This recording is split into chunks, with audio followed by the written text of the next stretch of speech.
الحمد لله رب العالمين وبه نستعين على أمور الدنيا والدين وصلى الله على نبينا وسيدنا محمد وعلى آله وصحبه أجمعين أما بعد. Kita panjatkan puja dan puji syukur kehadirat Allah Subhanahu wa taala.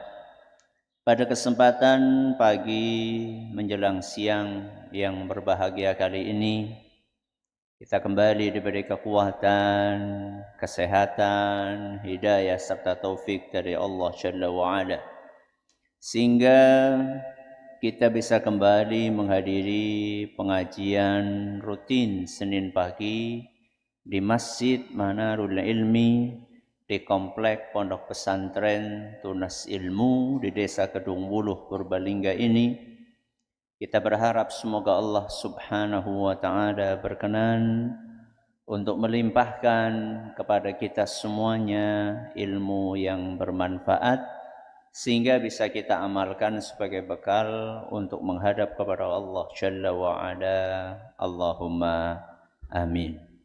Salawat dan salam semoga senantiasa tercurahkan kepada junjungan kita Nabi Agung Muhammad sallallahu alaihi wasallam, kepada keluarganya, sahabatnya, dan umatnya yang setia mengikuti tuntunannya hingga di akhir nanti.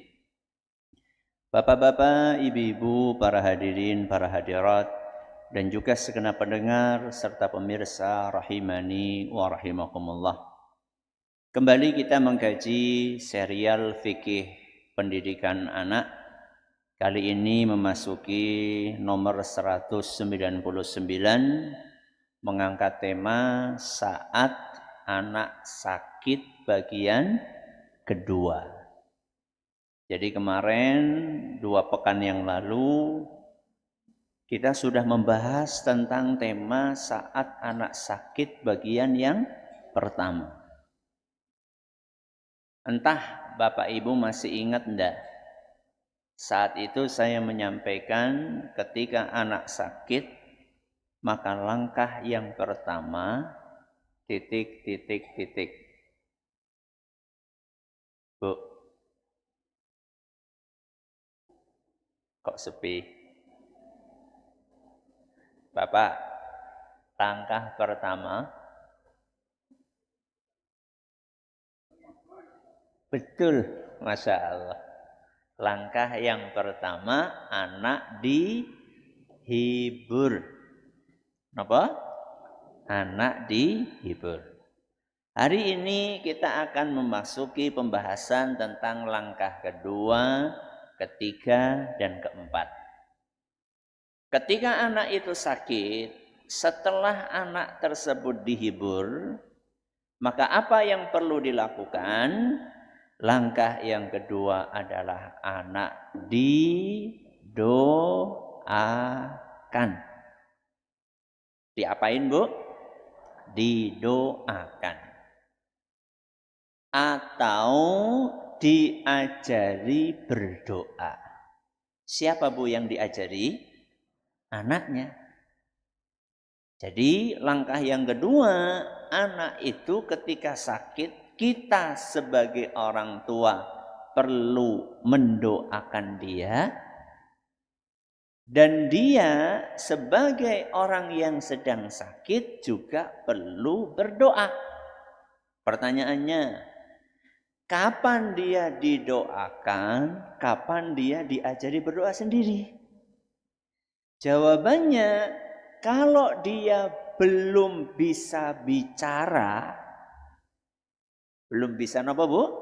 Bicara. Maka apa yang dilakukan? Kita orang tua yang mendoakan. Berarti kira-kira umur berapa, Bu? Umur berapa? Ya 1-2 tahun, 2 tahun, 3 tahun udah bisa bicara belum? Sudah? Masya Allah. Udah bisa baca doa sendiri? Belum. Ya. Enggak apa-apa, masih didoakan. Nanti kalau anak ini sudah mulai bisa bicara, sudah mulai bisa diajarin baca doa, maka secara bertahap kita ajari dia untuk berdoa. Jadi langkah yang kedua, ketika anak sakit, anak itu didoakan. Siapa yang berdoa? Orang tuanya. Sebagaimana yang dicontohkan oleh Nabi kita Muhammad sallallahu alaihi wasallam ketika beliau mendoakan cucunya sinten?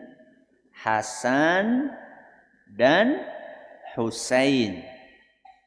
Hasan dan Husain itu putranya siapa? Ali. Ali itu nikah sama siapa? Fatimah. Fatimah itu siapa? Putrinya Rasulullah sallallahu alaihi wasallam. Makanya Hasan dan Husain adalah cucu Nabi kita Muhammad sallallahu alaihi wasallam. Apa yang dilakukan oleh Nabi kita Muhammad sallallahu alaihi wasallam? Beliau mendoakan cucunya. Apa bunyi doanya? U'izukuma bikalimatillahi tammah min kulli syaitanin wahammah wa min kulli ainin lammah. Sampun hafal? Dereng? Ya. Saya dulu nggih, nanti jenengan mengikuti. U'izukuma bikalimatillahi tammah. Monggo.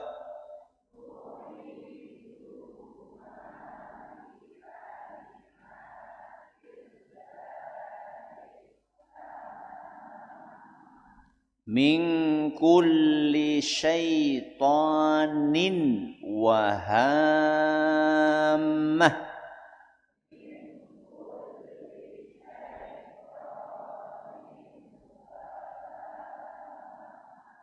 Wa min kulli ainin lammah.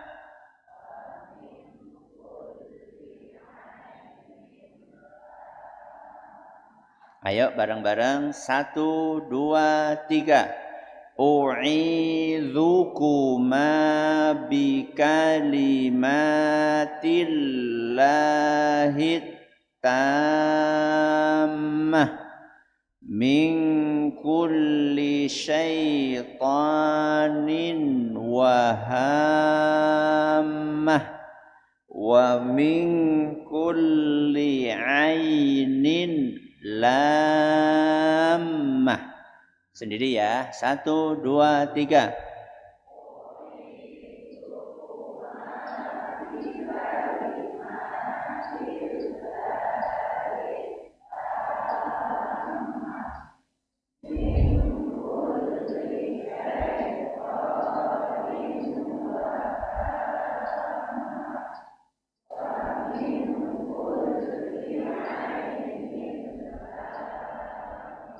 Apa artinya? U'izukuma. Aku memohonkan perlindungan untuk kalian berdua. Untuk siapa? Kalian berdua. Siapa kalian berdua itu? Hasan dan Husain. Ustadz, anakku kursi G. Beripun berarti? Tergantung. Satu itu laki-laki atau perempuan. Kalau satu itu laki-laki, maka pripun? U'idzuka. Napa? U'idzuka. Kalau perempuan satu, pripun? U'idzuki. Napa? U'idzuki. Kalau anake telu pripun? u'idzukum. Nggih. Berarti diingat-ingat nggih, putrane jenengan berapa? Ya, kalau satu laki-laki pripun? U'idzuka. Kalau satu perempuan, u'idzuki. Kalau banyak, u'idzukum. Jadi u'idzukuma artinya aku memohonkan perlindungan untuk kalian berdua bi kalimatillahi tammah, menggunakan kalimat-kalimat Allah yang sempurna. Jadi kita disuruh minta perlindungan kepada Allah. Dari apa? Min kulli syaitonin, dari setiap setan. Setan jantan apa betina, Bu? Setan jantan atau betina? Ya semuanya.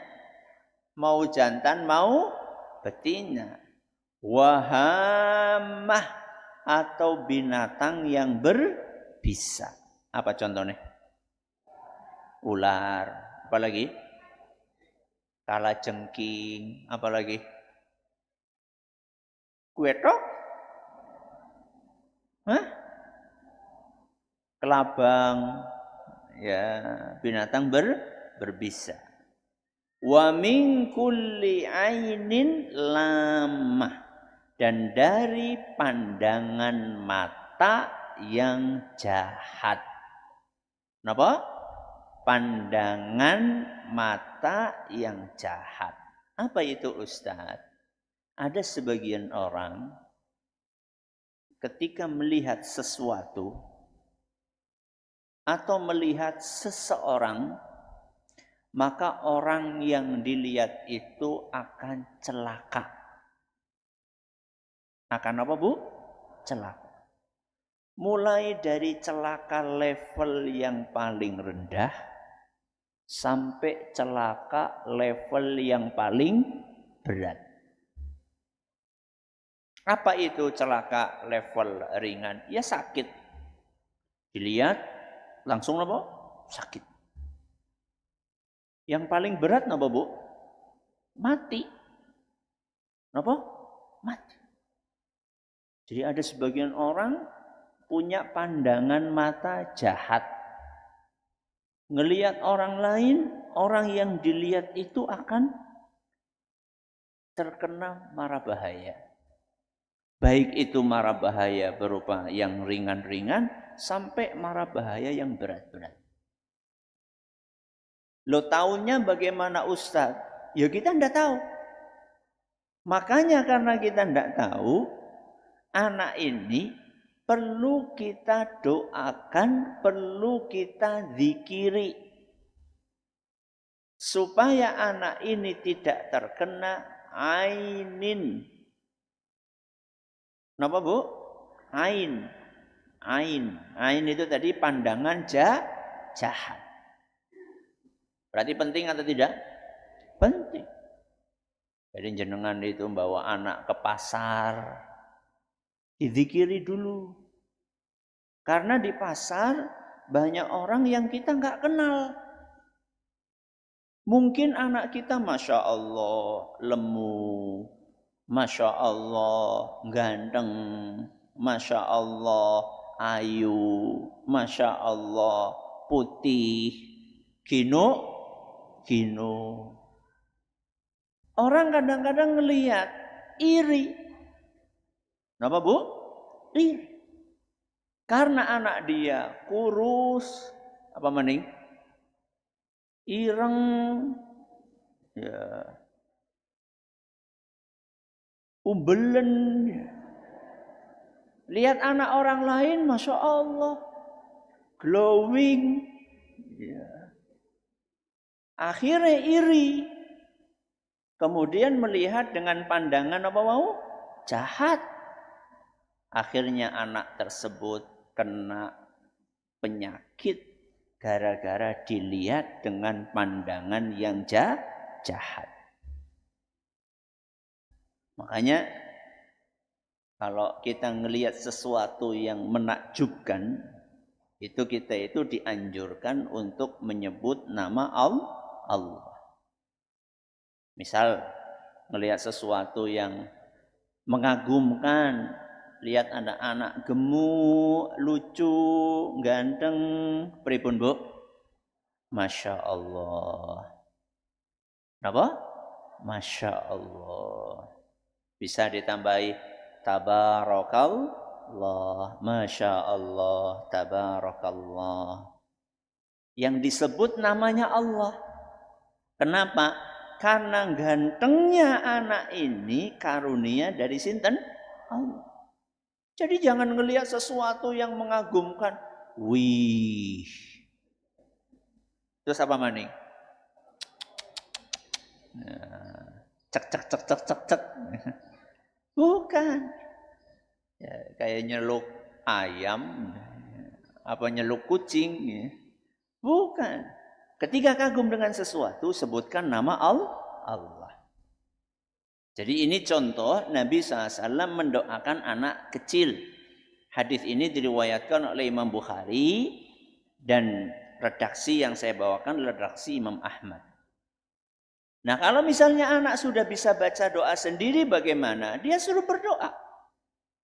Misal, Allahumma Rabban Nas adhibil ba's ishfi anta syafi la shifaa illa shifauka shifaan la yughadiru saqama. Contoh ya.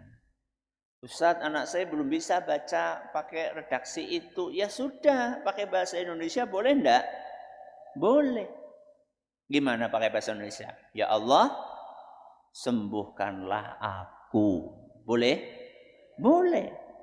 Ajari anak kita. Ketika anak kita sakit, entah itu sakit giginya, entah itu sakit kepalanya, entah itu sakit kakinya karena jatuh, ajari dia untuk menggantungkan dirinya kepada Allah. Ayo nak doa nak sama Allah. Abi juga doa, Umi juga doa, kamu juga doa. Ayo nak doa nak. Ya Allah sembuhkanlah aku. Ya Allah sembuhkanlah aku. Ini adalah langkah yang kedua. Apa langkah yang kedua? Anak didoakan atau diajari berdoa. Langkah yang ketiga adalah anak diobati. Diapain Bu? Diobati. Jadi kita perlu menggabungkan antara doa dengan ikhtiar. Antara apa? Doa dengan ikhtiar. Antara tawakal dengan usaha. Antara apa? Tawakal dengan usaha. Salah satu bentuk usahanya adalah anak itu diobati. Dalam rangka untuk mengamalkan arahan dari Nabi kita Muhammad sallallahu alaihi wasallam saat beliau bersabda tadawau. Tadawau itu artinya berobatlah. Berarti kalau sakit boleh nggak berobat? Boleh. Malah dianjurkan sama Nabi kita Muhammad sallallahu alaihi wasallam. Kenapa kok kita suruh berobat? Fa innallaha azza wa jalla lam yadha' da'an illa wada'a lahu dawa'an. Karena Allah Subhanahu wa taala tidak pernah membuat penyakit kecuali Allah bikinkan obatnya. Jadi setiap penyakit mesti ada apanya? Ada obatnya. Ghaira da'in wahidin, kecuali satu penyakit. Apakah penyakit itu? Al-haram. Al-haram itu artinya penyakit tua. Hadis riwayat Abu Dawud dan dinilai hasan sahih oleh Imam At-Tirmidzi. Jadi semua penyakit ada apanya? Ada obat. Kecuali apa tadi, Bu? Penyakit tua. Kalau orang sudah tua, penyakitnya apa? Bu, di sini sudah ada yang tua atau belum? Jenengan kalau sudah tua itu penyakitnya apa sih? Apa? Pikun. Apa maning? Budeg. Apa maning? Beser. Apa maning? Bengkek. Itu enggak ada penyakit, itu enggak ada apanya? Enggak ada obatnya, Bu. Ya. Kulit pada apa? Keriput.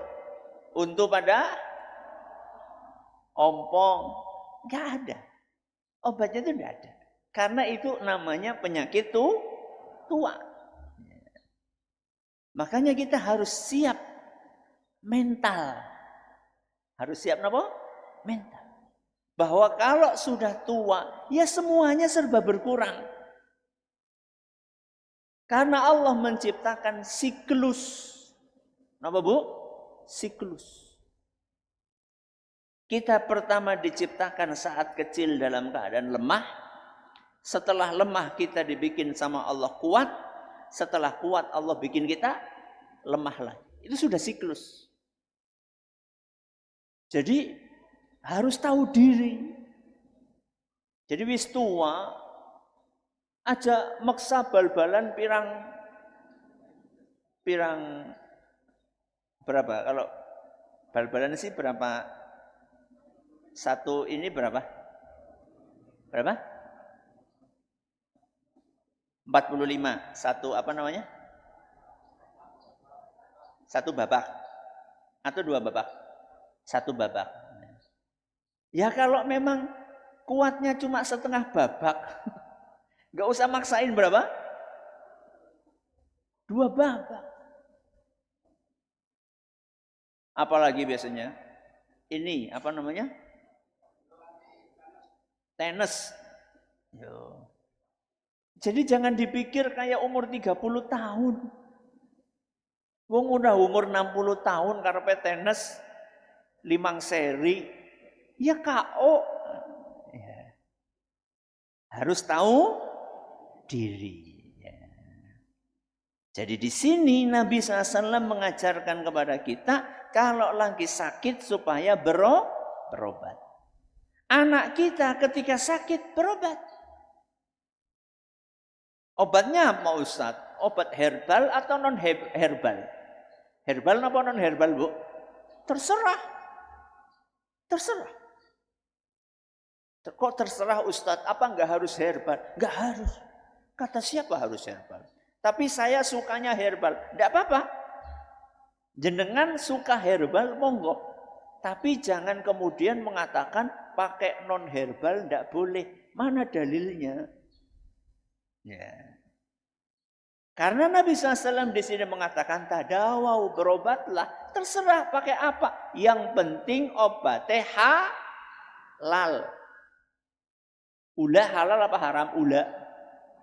Ular halal atau haram? Haram, tidak boleh.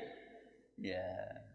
Jadi silahkan berobat, yang penting obatnya halal. Mau obat herbal, mau obat tidak herbal, silahkan.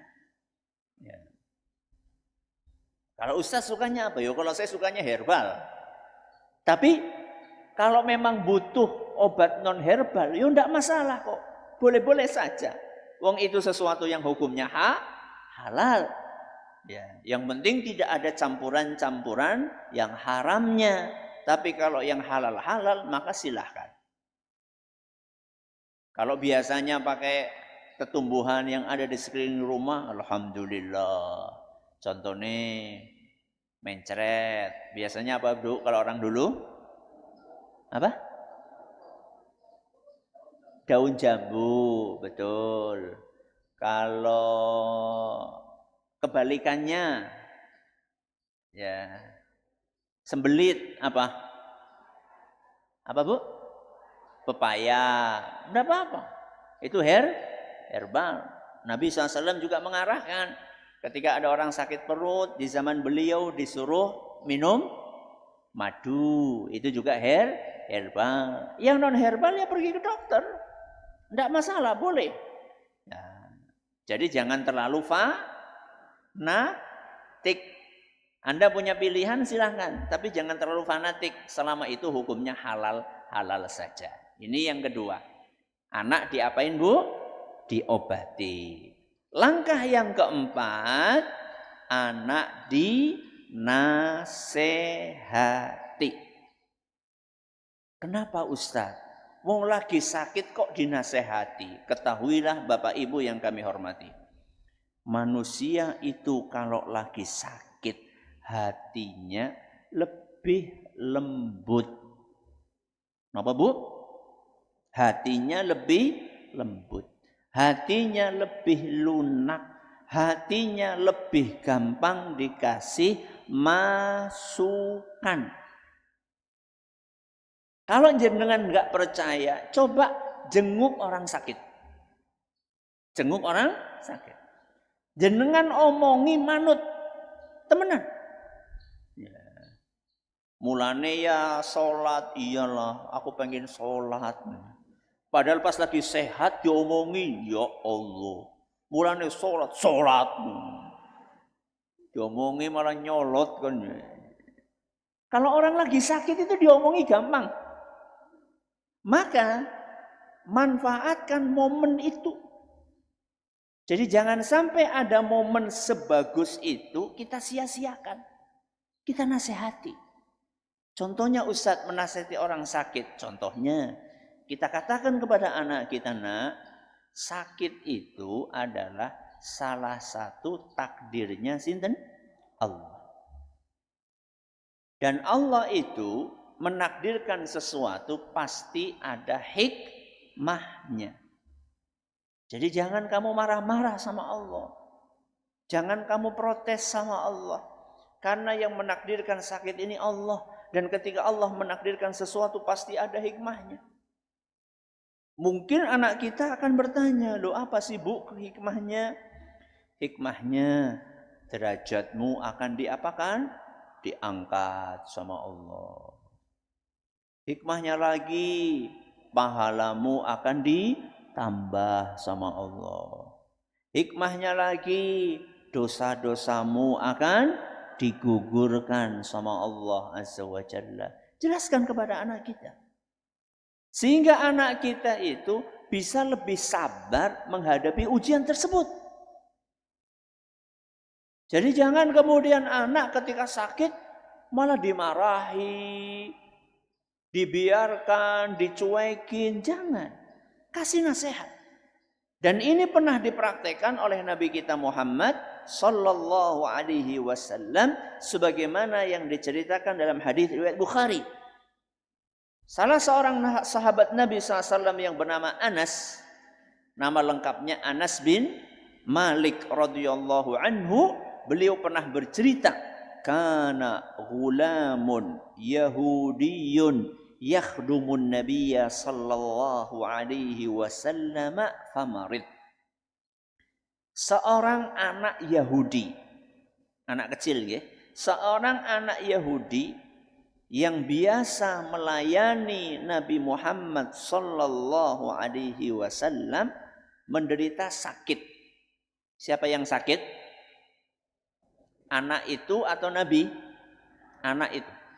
Jadi Nabi SAW itu punya beberapa pelayan. Salah satunya Anas, itu pelayan Nabi SAW.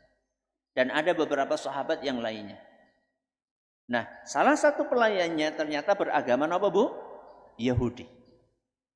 Nah, suatu hari pelayannya Nabi SAW ini sakit. Nabi SAW sebagai seorang majikan yang baik, apa yang dilakukan sama beliau? Dibesuk. Anak itu dibesuk sama Nabi SAW. Lihat apa yang dilakukan oleh Nabi SAW ketika membesuk anak tersebut. Fa'atahun Nabiyyu sallallahu alaihi wasallam ya'uduhu faqa'ada ala ra'sihi.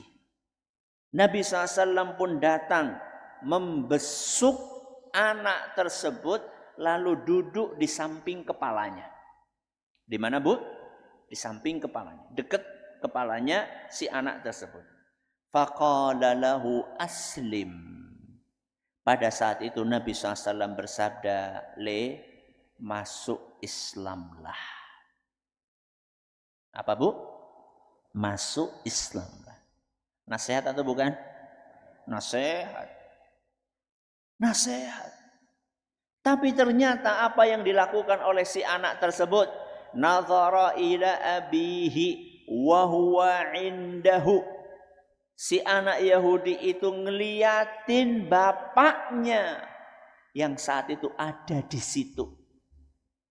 Jadi anak tersebut ditemani sama bapaknya, dikunjungi sama siapa? Nabi Muhammad SAW. Begitu Nabi SAW datang, ngajak kepada si anak itu untuk masuk Islam. Dan di situ ada bapaknya. Si anak itu pun nengok bapaknya. Nengok bapaknya itu maksudnya apa, Bu? Minta pendapat. Minta masukan kepada bapaknya.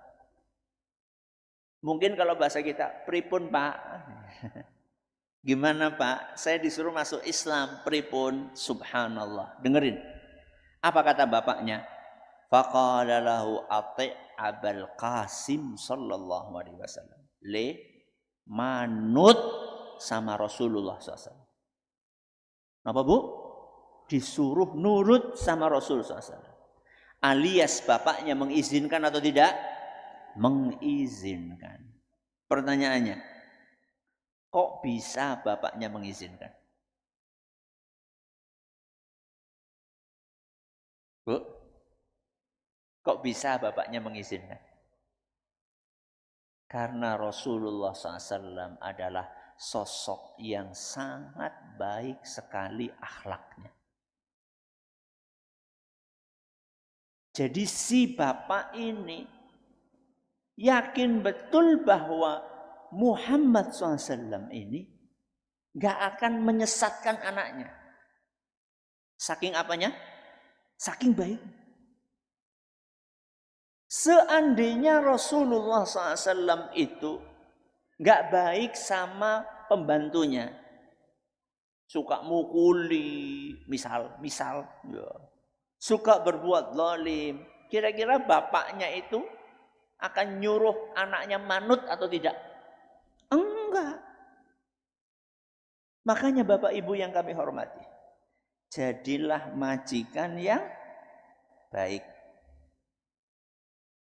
Jadilah bos yang baik. Jadilah orang tua yang baik. Karena orang lain itu, kalau kita baiki, insya Allah dia akan nurut sama kita. Jadi kalau panjenengan, ibu-ibu, pengen anaknya nurut, pripun Bu? Yang baik sama anaknya. Sama ketika jenengan punya orang tua. Sampai saat ini orang tua ini belum mau sholat. Belum mau apa? Sholat. Atau orang tua ini sudah sholat tapi belum mau ngaji. Diomongin, dikasih masukan susah banget. Masih suka dengan ritual-ritual yang gak dicontohkan oleh Rasul SAW. Maka cara yang paling istimewa untuk mendakwahi orang tua itu adalah dengan berbuat baik kepada mereka. Kalau kita berbuat baik sama orang tua kita, kita berbakti kepada orang tua kita, maka insya Allah orang tua tersebut akan nurut ketika kita sampaikan sesuatu kepada beliau. Sebagaimana si orang tua Yahudi tadi nyuruh bahkan anaknya untuk nurut sama Nabi Muhammad SAW.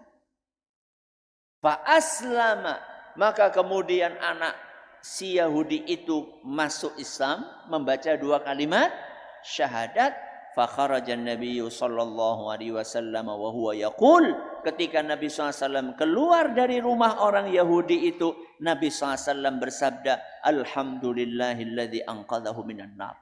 Alhamdulillah, Allah telah menyelamatkan anak ini dari api neraka. Kok bisa? Iya, karena masuk Islam. Kalau nggak masuk Islam gimana? Masuk neraka. Kalau anak ini nggak masuk Islam, masuk neraka. Kenapa? Karena dia tidak masuk Islam.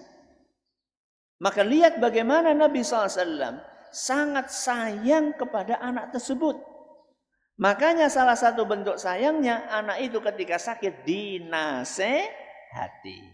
Jadi apa langkah-langkah ketika anak sakit? Langkah yang pertama, anak diapain? Dihibur. Langkah yang kedua, anak didoakan. Langkah yang ketiga, anak diobati. Langkah keempat, anak dinasehati. Semoga apa yang kita pelajari bermanfaat untuk kita semuanya. Silakan, masih ada sisa waktu. Kalau ada pertanyaan bisa disampaikan. Baik, terima kasih Ustaz. Jazakumullah khairan atas materi yang disampaikan. Kami bacakan pertanyaan pertama. Bismillah, Ustaz izin bertanya. Pada langkah yang keempat, anak ketika dinasehati, terkadang anak menjawab, kemudian mengatakan, wong laki meriang dinasehati. Kalau sudah keluar ucapan seperti itu, bagaimana kita menyikapinya Ustaz? Jazakumullah khairan. Bagaimana kita menyikapi kalau anak pas lagi sakit, kita nasihati, malah jawab. Jawabnya apa? Lagi meriang malah dinasihati. Bagaimana sikap kita? Sabar. Apa Bu? Sabar. Sabar itu bagaimana? Sabar itu yang jenengan tahan diri, jangan terpancing.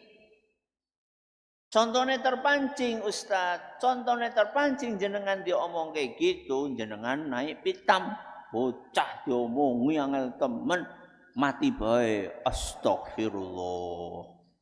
Itu namanya tidak sabar. Kalau anak jawab kayak gitu, oh iya nak, enggak apa-apa nak, Abi, bapak minta maaf ya. Karena bisa jadi nasihat kita ini mungkin terlalu panjang. Terlalu apa? Panjang.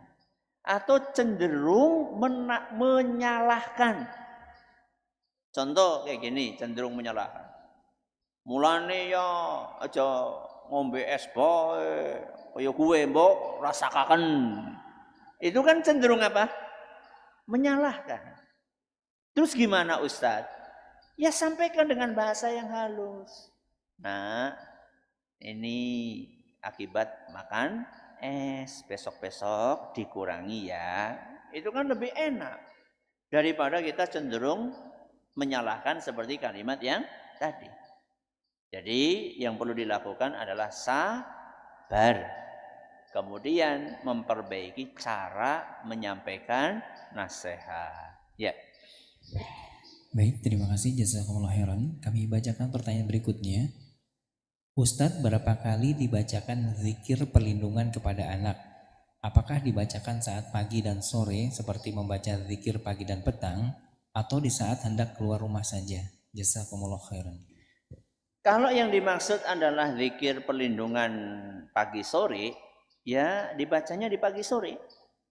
Dibacanya di pagi sore. Seperti doa Bismillahilladzi la yadurru ma'asmihi syai'un fil ardi wala fis sama'i wa huwas sami'ul alim. Itu kan dibaca di pagi dan sore. Tapi kalau yang dimaksud adalah doa yang tadi kita baca, maka ini waktunya bebas. Waktunya bebas.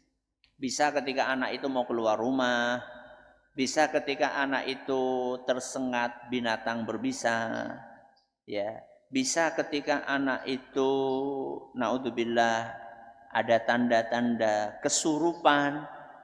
Napa? Kesurupan.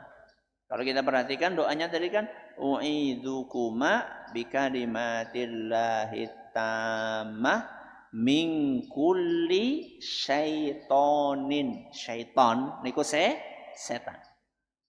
Bisa ketika anak itu sakit, baik itu sakit yang sifatnya medis atau sifatnya non medis, ya bisa kita baca ini. Jadi kalau doa yang tadi kita latihan baca itu sifatnya umum, kapan saja bisa dibaca. Wallahu a'lam.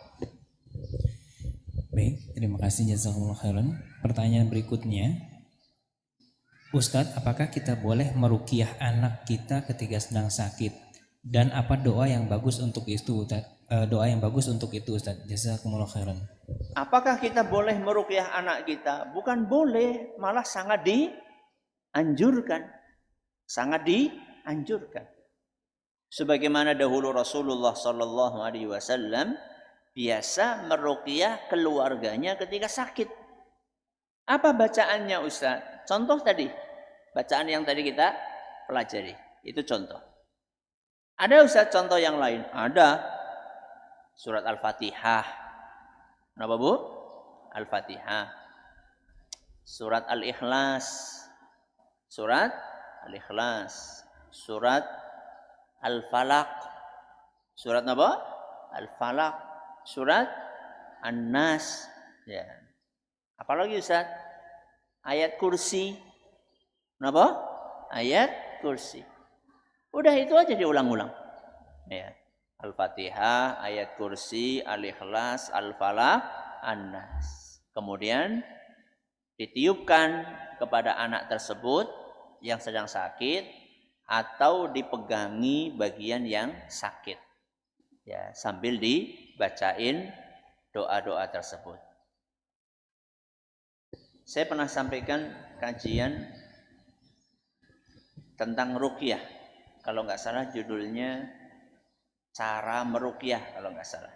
Ya, dengan silahkan dicari di YouTube. Ada judulnya cara meruqyah sesuai dengan apa yang dicontohkan oleh Nabi kita Muhammad sallallahu alaihi wasallam. Semoga bermanfaat. Terima kasih atas perhatiannya. Mohon atas segala kekurangannya. Kita akhiri dengan doa kafaratul majelis. Subhanakallahumma wa bihamdika asyhadu an la ilaha illa anta astaghfiruka wa atubu ilaik. Assalamualaikum warahmatullahi wabarakatuh.